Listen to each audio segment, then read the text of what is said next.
Let me give you some advice, bastard. Never forget what you are. Wear it like armor. It can never be used to hurt you. When I first heard they were interested in me for a fantasy show, I went, ugh, no. I had an inkling reading the first book, going, oh my God, this is amazing. This could really kick off. I was quite young and I had such a big imagination. In those scenes when I was younger, I would really convince myself that I was there and it was happening, you know? I'd never had any experience of acting before. I went to a very theatrically based drama school. We did 3 hours of camera training in 3 years. But then my 4th hour in front of a camera was day 1 on Game of Thrones. My first day on set was Castle Black. My first scene was, there's just a very quick scene where I'm walking down the ramparts and I was so nervous. Yeah, I remember my first day on set. Oh my God, I fell off a fucking horse. Jesus, this is my first job. This is like the first thing I ever did, and they stuck me on a horse. Oh, I was falling off the horse trying to act still. Achilles. Okay, let's do it again, please. Well, I remember my first scene we shot from the pilot, and that was the king's arrival. You know, the king rides in on horseback, and he has to get off his horse, and his robe was enormous. The horse rides in, he's like, ah, and then, hold, everyone, and then they run in with him like a ladder. They help him down, and they run out with the ladder, and then carry on. Oh, here we go.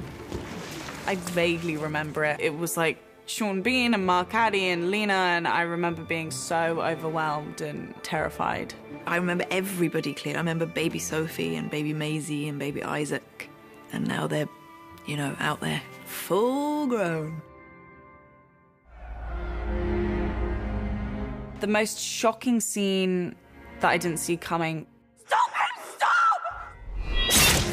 From then on, I started to distrust the show as to, like, whether they'd kill my favorite character or not. I think the most shocking was probably my death. The Hodor moment, I couldn't quite believe. Hold the door! Hold the door! That was such a sort of, oh my God!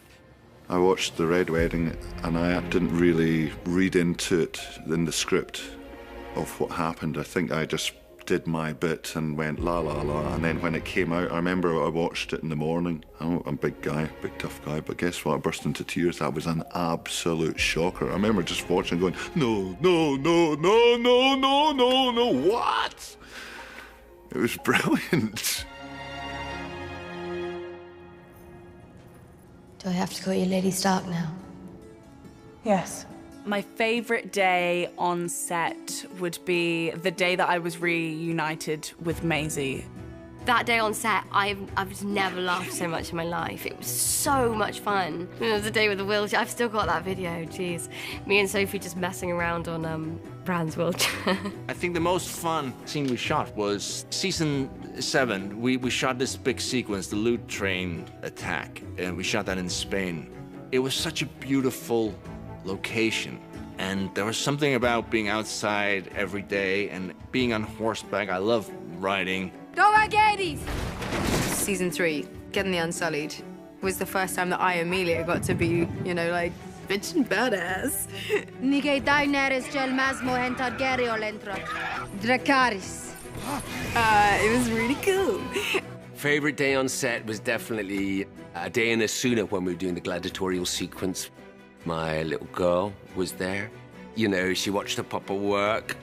David said, oh, you know, come sit here, you can call it. She was like, action!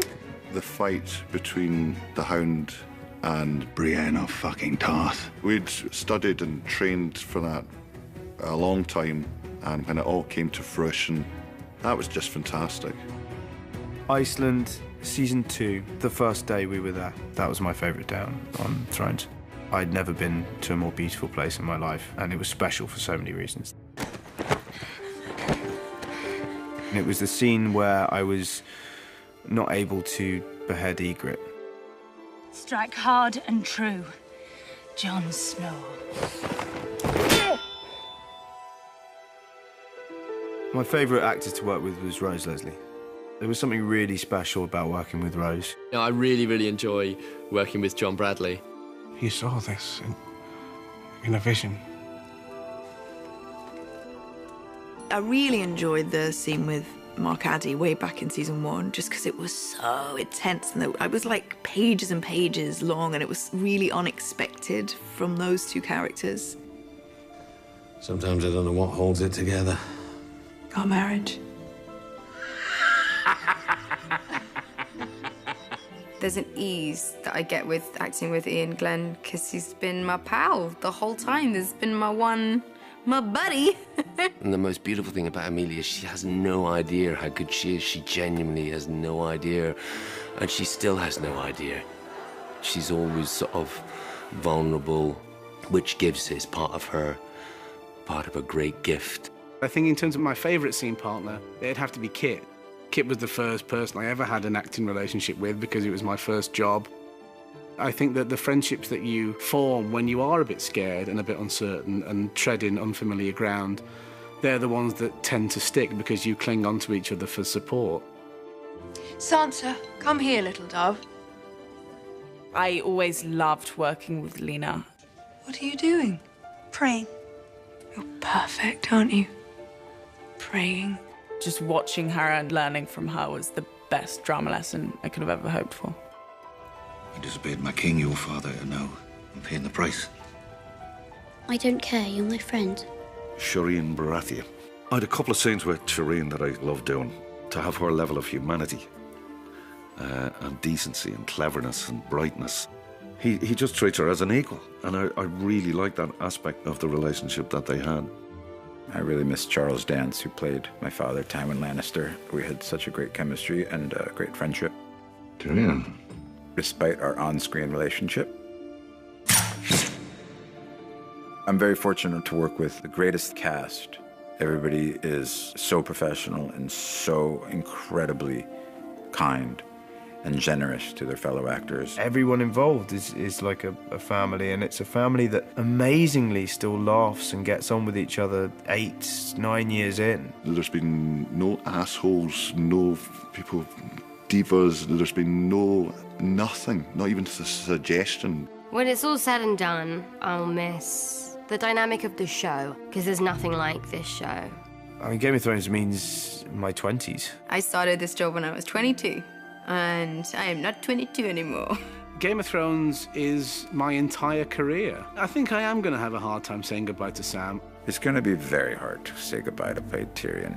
I will miss simple things like walking on to set for the first time each year in your new bits of costume and just knowing you're part of something which is sort of at the centre of attention. Yeah, it's going to be very strange without it. It's been 8 years. I'll tell you what I won't miss. Walking around with half a fucking beard 3/4 of the year. That's Jaime Lannister, the Queen's twin brother. I was like a little puppy when I arrived. I was like Bambi on the ice. And coming to Belfast, I learned how to walk with pride and joy. I've grown up with these people. I've changed so much as a person because of these people. I'm so confident. I've just got this confidence from the show and from playing Arya.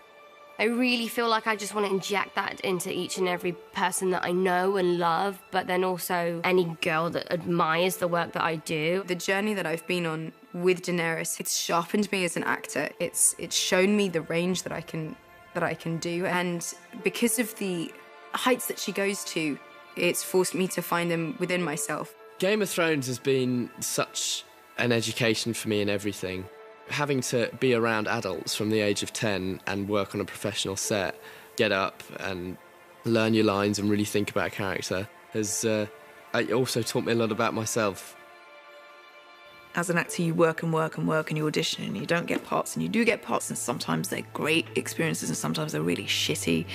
And this has been incredible. Thrones is the Holy Grail, where it's something that is enormously, globally, massively popular, and people think it's cool.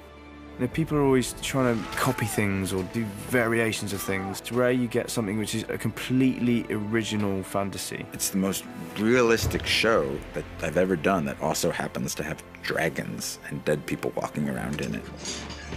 I think a lot of fantasy is heavy on the dragon and light on the character. We're the opposite. This show will be discovered by generations to come. It's timeless. Every season there's something else bigger than the last season and better than the last season. And here we are, season 8. It's cinematic. We're making 10-hour movies every year. The fact that this is really a full stop on this story is sad, because I think everyone's been so invested in this story that we never want to see this come to a close. But it must, and it will be good.